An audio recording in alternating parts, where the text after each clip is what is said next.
আসসালামু আলাইকুম। কি অবস্থা সবার? আশা করি সবাই ভালো আছেন। আরেক জায়গায় আইছিলাম ঘুরতে, কথা বুঝছেন, মন মানসিকতা ভালো নাই। আজকে বাংলাদেশে যে ঘটনা হয়েছে, জুমার নামাজের পরে ছাত্ররা যেভাবে গুলি করছে, এই জিনিসটা দেখে আবার হাসিনার কথা মনে পড়ছে আজকে। মানে বিশেষ করেন ভাই, মন মানসিকতা একেবারে ভালো নাই। মানে আজকে যে কিছু একটা বলবো, এরকম মন মানসিকতা আসতেছে না। মাগার প্রচুর রাগ উঠতে রয়েছে ভিতরে। এখন কোনো সেলিব্রিটি কোনো কথা বলতো না, এখন কোনো রাজনৈতিক দল কোনো কিছু কেউ কেউ কোনো কিছু কোনো কথা বলতো না। ছাত্ররা মারছে কেন? এখন যদি হারা কথা বলে ভবিষ্যতে হারা এটার লেগে গোয়া মারা খাইতে হবো। আর বিশেষ করে বিএমপির হলে মুহূর্তে কেউ কথাও বলতো না। যারা বিএমপি করাইছে, পুলিশে কার অনুমতি করছে, কেরা পুলিশের এত বড় সাহস দিচ্ছে ছাত্ররা গুলি করার, এটা এখন কেউ বলতো না। কারণ কি? এখন যে বলবো যদি ভবিষ্যতে বিএমপি ক্ষমতা আসে, এরা গোয়া মারি দিব। কথা বুঝছেন? তবে আমি তো পাগল আছি, কথা বুঝ, আমি তো ভাই বলমুই। আমি একটা জিনিস বুঝলাম না, বাংলাদেশের প্রশাসন বর্তমানে আইন মানতেছে না। বাংলাদেশের যে আইন আছে, ওনারা যদি আইনে থেকে কোনো কাজ করতে, একটা জিনিস বুঝে যেত, ছাত্রদের উপর গুলি চালানোর অনুমতি হারারে কে দিছে? জাবের উপর গুলি চালানোর অনুমতি হারারে কে দিছে? আমাদের রনি ওনার উপরে গুলি চালানোর অর্ডার, মানে কেডা দিছে ওদেরকে এত বড় অর্ডার, এত বড় হ্যাডাম? এখন শেখ হাসিনা আছে, শেখ হাসিনা কি ইন্ডিয়ার থেকে আপনারা কল দিয়ে কইছে যে ছাত্রদের গুলি কর?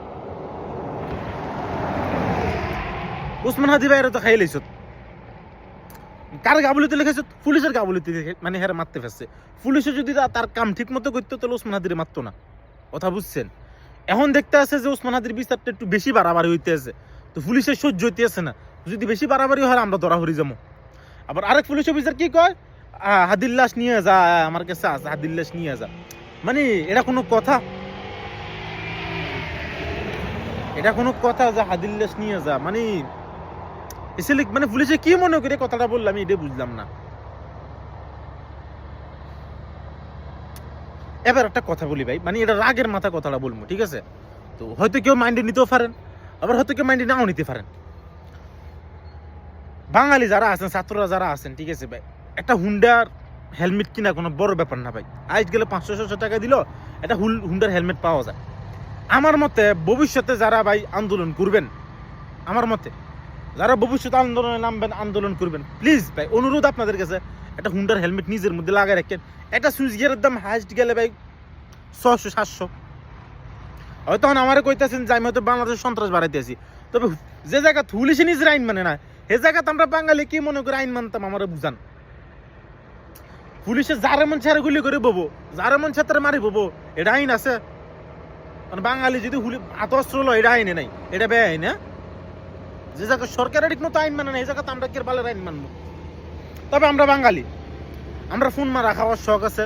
পুলিশে আমরা ফোন মারা দিব, 2 দিন পরে বিএমপি আমরা ফোন মারা দিব, এর কয়দিন পরে যে আর কোনো দল এলে হেতারা আমরা ফোন মারা দিব। আর আমরা বাঙালি, আমরা হেতার ফোন মারা খাম, আর হেতার একটা মহল হইয়াম। এটা তো সোজা হিসাব। তবে আমার এখনো ভাই, আমার প্রচুর পরিমাণে রাগ উঠতে রয়েছে আজকে, বাট নিজেরও বহুত কষ্টে কন্ট্রোল করে রয়েছি, বলার মতন না ভাই, বহুত কষ্টে কন্ট্রোল করতেছি নিজের। তো আমার যে মেইন টপিক ভাই, কালকে যদি আন্দোলনে যান, কালকে যদি আপনারা আন্দোলন করেন, অনুরোধ ভাই, আমি হয়তো রাত্রে ভিডিওটা সারমু, হয়তো কালকে সকালে, মানে হাইস্ট গেলে 2-3 ঘন্টার মধ্যে ভিডিওটা ফাইও যেতে পারেন।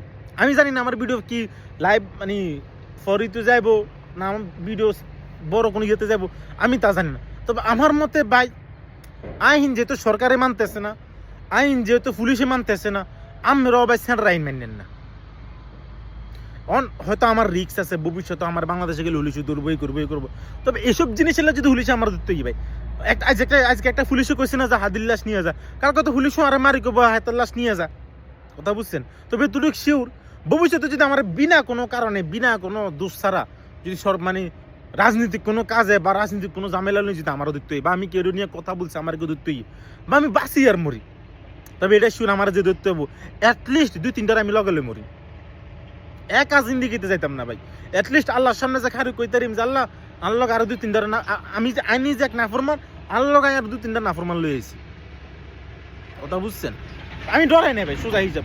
এখন হয়তো কোনো সেলিব্রিটি কোনো কথা বলতো না, কোনো রাজনৈতিক যে দল আছে তারা কোনো কথা বলতো না, কারণ হেতারা এখন কথা বলে হেতারা সমস্যা হইব। কথা বুঝছেন? হয়তো বলতেও পারে কোনো সেলিব্রিটি বলতো না, আমি 100% শিওর। কারণ সেলিব্রিটিরা বলার আগে 2 বার মানে চিন্তা করবো যে কালকে যদি আমরা কোনো ক্ষতি হয়। তো এই হিসেবে কেউ কথা বলতো না। আর রাজনীতিবিদ যারা আছে হয়তো তারা কথা বলতেও পারে, কি রে ভোটের লাগে, সামনে ইলেকশন, ওনাদের ভোট দরকার, ওনাদের ভোটের লাগে যদি মানুষ মারা লাগে, মানুষ মেরে মানুষের বেচতেও লাগে, এরা বেচতে পারবো, স্বাভাবিক।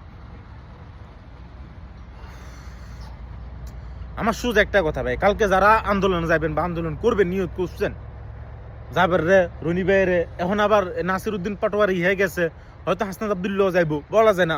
যারা কি জানি এনসিবির যারা আছে হয়তো তারা সবাই যেতে পারে, বলা যায় না। ইনকিলাব মঞ্চের যারা আছে তারাও যেতে পারে, বলা যায় না।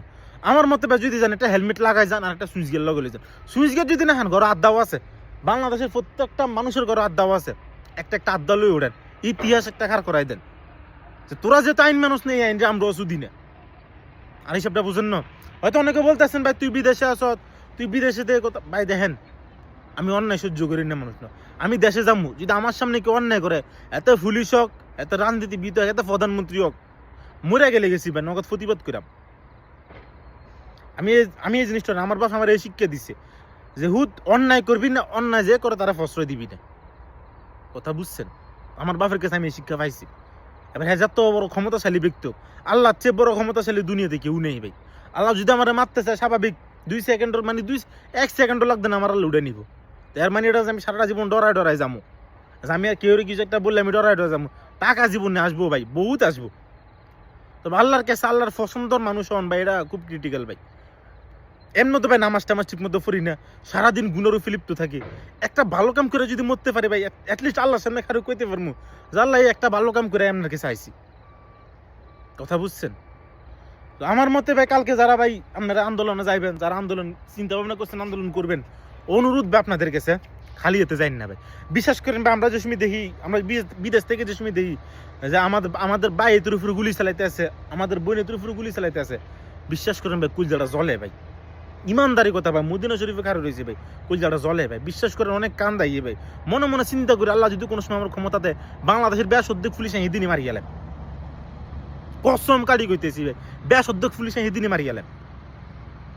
মাঝে মধ্যে এই পরিমাণে কষ্ট লাগে বা বলার মতন না ভাই, প্রচুর পরিমাণে রাগ উঠতে রয়েছে। আবার আরেকতে এত রোনাল্ডোর মতন স্টাইল চোদাইছে, মা গো তোরা আসামির দেখতে হচ্ছে, অথচ যারা বিচার চেতেছে তারা হুন মারা দিতে আসছ, এটা বলে বাংলাদেশের আইন। বা এরকম আইন পৃথিবীর প্রত্যেকটা দেশে থাকা উচিত।